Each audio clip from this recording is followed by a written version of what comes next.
তো বন্ধুরা, তো আমি কলকাতা থেকে মথুরার উদ্দেশ্যে বেরিয়েছি। আজকে আমার 59 দিন, কালকে 2 মাস পূর্ণ হবে।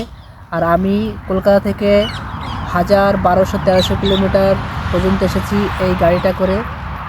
আর পিছনে দেখতে পাচ্ছি এটা করে। আর এখন আমি আছি মধ্যপ্রদেশ এরিয়ায়।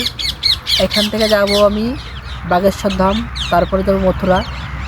এইবার তোমরা ভিডিওটা সবাই একটু শেয়ার করে দিও, যে অনেক লোকের কাছে পৌঁছায়।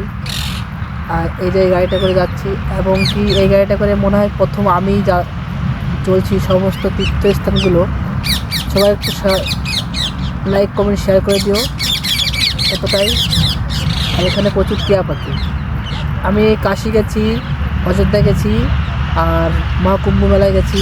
সমস্ত জায়গায় 4 দিন 5 দিন করে ছিলাম। আর এখানে ছিলাম কানপুরে, করুলি শঙ্কর ধাম, ওটা ছিলাম। আর এখন আমি আছি হাইওয়ে থেকে অনেকটা দূরে। এখান থেকে যাব বাগেশ্বর ধাম, যেটা মধ্যপ্রদেশের এলাকায় পড়ে। আর এখান থেকে যেতে আমার টাইম লাগবে 4 থেকে 5 দিন, কারণ এখান থেকে 300 কিলোমিটারের বেশি। আর ভিডিওটা এতদিন করা হয়নি কারণ মোবাইলটা অতটা ভালো না। কারণ বুঝলাম এত দূর কষ্ট করে যাচ্ছি, কিছু তো একটা স্মৃতি রাখা দরকার।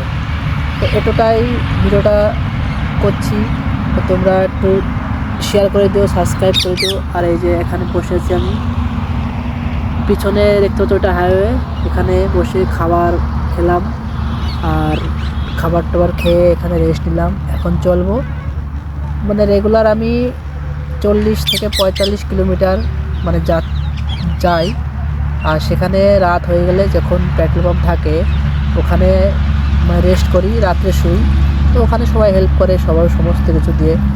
আর ওখানে খাওয়া দাওয়ার সমস্ত কিছুই পেয়ে যায়, এবং বহুত লোক হেল্প করে।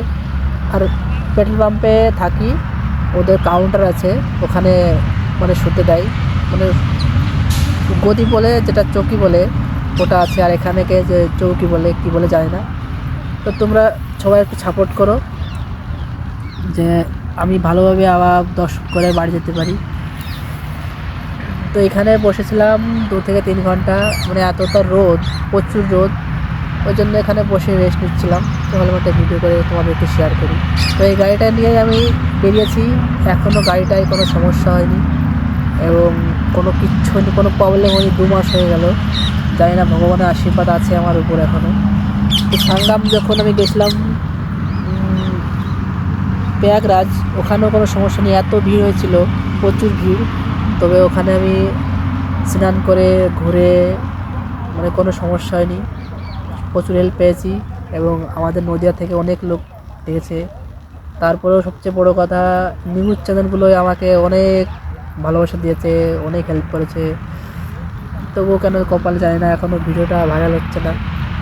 তো তোমরা সবাই একটু শেয়ার করে দিও, তারপরে দেখা যাক কী হয়, কপালে যদি থাকে হবে। তো এই ভিডিওটা এই পর্যন্তই। ভালো লাগলে পেজটাকে ফলো করে দিও, ইউটিউব থেকে দেখলে সাবস্ক্রাইব করে দিও। তো এতটাই, তো তোমরা একটু শেয়ার করে দিও আর সাবস্ক্রাইব করে দিও। তো টাটা।